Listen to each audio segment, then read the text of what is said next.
There's so much said at the moment about diet. Is raw food better than dry food? Do wet foods contain enough nutrition? What brand is best for a particular dog? Or why should we feed any particular diet at all? So really what I want to do is just spend a couple of minutes talking about why I'm really concerned about what we're feeding our dogs, and maybe why you should be concerned as well. Have a look at the food that you're feeding and see if it's really what you would want your dog to eat. Some of the ingredients that really concern me, a particular one for me is meat and animal derivatives. What is an animal derivative? You'll have this in your pet food, but you may not have even noticed, so turn the packet round and read it and see if you have that ingredient. What it is anything derived from an animal, but not classed as the main body of the animal when it goes into the food. So it can be things like fur, feathers, teeth, claws, beaks, feet, hooves. It's usually the byproducts from battery farming. It has no nutritional value to the dog at all. It's just a bulking agent. It says that it provides some protein, but it's not protein that dogs can process. So it will just go straight through the dog and come out the other end. Another type of derivative we often find in our dog food is a vegetable derivative, or a derivative of vegetable origin. What does that mean? Well, again, it means that it originally came from a plant, but it may not actually be a plant at the point where it goes into the food. It's pretty much anything that's not classed as a cereal. But it can be things like wood shavings, sawdust, leaves, bark, anything that came from a plant originally. Again, has no nutritional value to your dog. It's just going to pass straight through him and come out the other end. And dogs fed with that combination usually produce a lot of poo. So if you find that your dog is messing an awful lot, what that's telling you is most of the food is just going straight through the dog and coming out the other end. So again, you might want to have a look at what it is that you're feeding. Often they'll list cereal. Again, it's very vague. It doesn't tell you what types of cereals, but it could be pretty much anything. Usually it's wheat or wheat byproducts. Now, wheat is completely indigestible to your dog. He can't process it. Lots of dogs have really bad, quite allergic reactions to wheat. They'll be scratching a lot or licking or chewing at their feet a lot. So if you notice your dog doing that, there's probably a lot of wheat or wheat byproducts in the dog's food. There's sorghum, which is another member of the wheat family, that can be just as difficult for your dog to cope with. So really we should be avoiding wheat in their diet at all. So check and see if there's that. But what can happen then is we become so nervous about what it is we're feeding in these processed foods that we then think, okay, well, let's feed him raw. That's going to be more natural. It's more akin to what he would eat in the wild. So this is going to be a better food. And for some dogs, that may be true, but not for all dogs. Certainly, anecdotally, I see with a lot of the dogs that I work that when they're put on raw diets, it really causes some conflict in the dog. One of the ones that I often see is the dog gets hungrier. The owner will say how he started scavenging, he's always looking for food, and they didn't really notice this happening before they put him onto the raw food.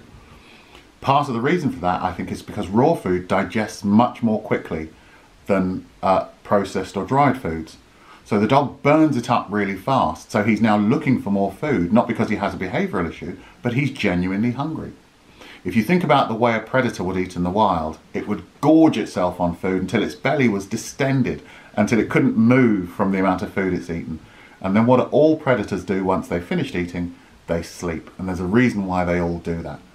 It's because the food burns up so quickly, they're trying to sleep to maximise the benefit they get from that food. One of my concerns with raw feeding is we just don't feed them enough. We should be feeding them so that their bellies are equally full, and that gives them that time then to digest it. But we feed them a very small amount of food, and we wonder why they lose weight, they're always hungry. So if you're not prepared to spend fortunes on feeding your dog meat, then it might not be the best way to go. Again, I often see dogs who are fed on meat or raw meat diets who have much higher energy levels, and some of my clients have said, I tried putting him on raw food, he just went nuts.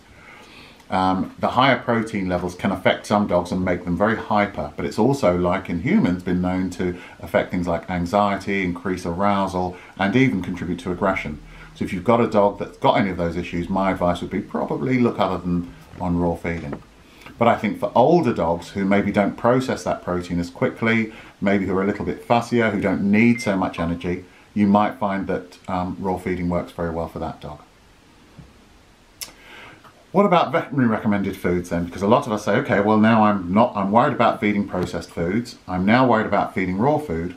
What about veterinary recommended diets? For me, some of these are the diets I'm actually most worried about. There's a lawsuit going in America at the moment with several of these veterinary processed foods or veterinary manufactured foods that's proved that actually they have nothing prescriptive in them. We often pay much more money for these diets, but actually there's nothing in there that's designed to make our dogs any better. But we're maybe paying half as much again for them. And sometimes when you look at the ingredients in some of these foods, they're pretty appalling. So don't assume that just because it's more expensive, it's going to be any better for your dog, or just because a vet recommends it, that it's any better for your dog. This is not necessarily the case at all. So if you really want to look at what to feed your individual dog, do your research, find out what you think is going to work best for your dog, and there is no one easy answer. Look for ethical, reputable companies. You will see a lot of movement at the moment towards grain-free. We should be feeding grain-free, as though all grains are bad for dogs. In fact, that's not the case at all. There are some grains that are absolutely digestible by dogs. Rice is one, maize is another. Obviously, there'll be some dogs that are sensitive to anything, but these are good general rules. Look for what suits for your dog, feed that to him. When we look at some of these veterinary recommended foods, one of the things we should be considering is who's making the food. Who is this company owned by? Because they're the ones who are actually producing the food that I'm feeding to my dog. And I'm a little bit concerned that sometimes we may be buying our pet food from companies that have no vested interest in pets. So the largest pet food company in this country is Pedigree. Pedigree is actually owned by Mars, the sweet manufacturer. And I'm a little concerned about why a sweet manufacturer owns a pet food company. They don't just own Pedigree, they own Royal Canin, James Wellbeloved, Caesar. So they then have bought up lots of other companies, and they're all being owned by this big parent company of Mars. So then we look at something like Purina, and we find Purina is owned by Nestle, another sweet manufacturer. Why does Nestle buy a pet food company? Hill's, the one all the vets recommend, or most of the vets recommend, is owned by Colgate-Palmolive. Do I want to buy my dog food from a pharmaceutical company? Iams is owned by Procter & Gamble. Again, why do all of these companies buy a pet food? They have no interest in pets. But maybe there's something going in my pet food from these companies that I really wouldn't want to be in there, and they don't necessarily need to declare that. So for me, always when I buy my pet food, I want to know who's making it, what their interest is in this, because I might be feeding my dog things I really don't want him to eat. So again, do your homework. Sometimes when these pet food manufacturers produce a food, they go, what would the client really like? What are they going to want their food to look like? So you'll get companies like Baker's who realised very cleverly that the more they make the dog food look like human food, the more likely we are to buy it. So you get pieces that are brown, you get pieces that are orange, you get pieces that are green, because when we eat our dinner, we like to see a whole different variety of textures and shapes and colours. If it was all just the same colour, the same shape, all brown, we would find it much less appealing. So they recognised that if they did that with pet food, we would be more likely to buy it. And it became the most popular dry dog food in the country. But I think it misled us a little bit, because I think some people thought the orange one is carrot, and the green one is the vegetables, and that dark brown one, that's got to be the meat. This wasn't the case at all. When you look at the orange one, it's not orange because of the carrot content. It has no carrots in it at all. They just dyed it orange to make us think that. The green one has no vegetables in it. They just dyed it green. But what we know with a lot of these artificial colorants is they can be really toxic. They've been linked to various types of cancers, hyperactivity in children and so on. So again, I've got to really think, is this what I want to be feeding my dog? And you probably found, those of you that feed that food, your dog can poo for England, because most of that food is completely indigestible to him, just goes straight through him, comes out the other end. Often you find the dog's poos are quite soft and not very well formed. All of this should be a clue to you that this food isn't really working for your dog. He's just getting probably more wheat, more colorants, more preservatives, none of which are good for him. I know recently they've advertised that they're taking the colorants, the artificial colorants, out of their foods, but have they changed the ingredients so it's actually a better food, or have they just taken out the colorants? Have a look at your packet and see. So then we say, okay, well, if we're not going to feed any of that, we should feed the food that's natural. That's surely going to be the food that's best for my dog because it's natural, it's what he'd eat in the wild. Well, the first thing we have to recognise is dogs are not wolves. They've lived with us for thousands of years and their digestive system has adjusted accordingly. Through generations and generations of feeding on our refuse, they can now digest things that wolves cannot. Starch, carbohydrate. Dogs can digest this, wolves cannot.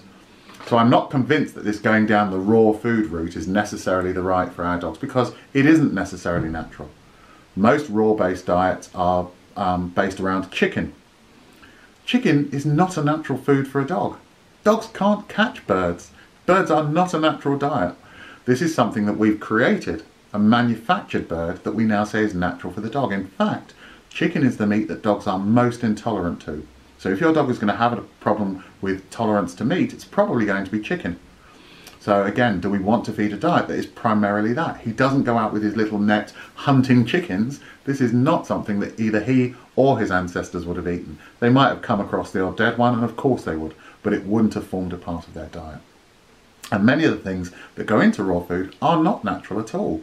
Most of them are, as I say, things like chicken or fish-based. Again, fish are not natural for dogs. Dogs don't catch fish. Wolves don't catch fish. Fish are not a natural part of a dog's diet. He's not there on the bank with his little rod fishing. He can't catch them. Vegetables, a lot of them then put vegetables in to provide bulk, to make the food sit in the stomach for longer.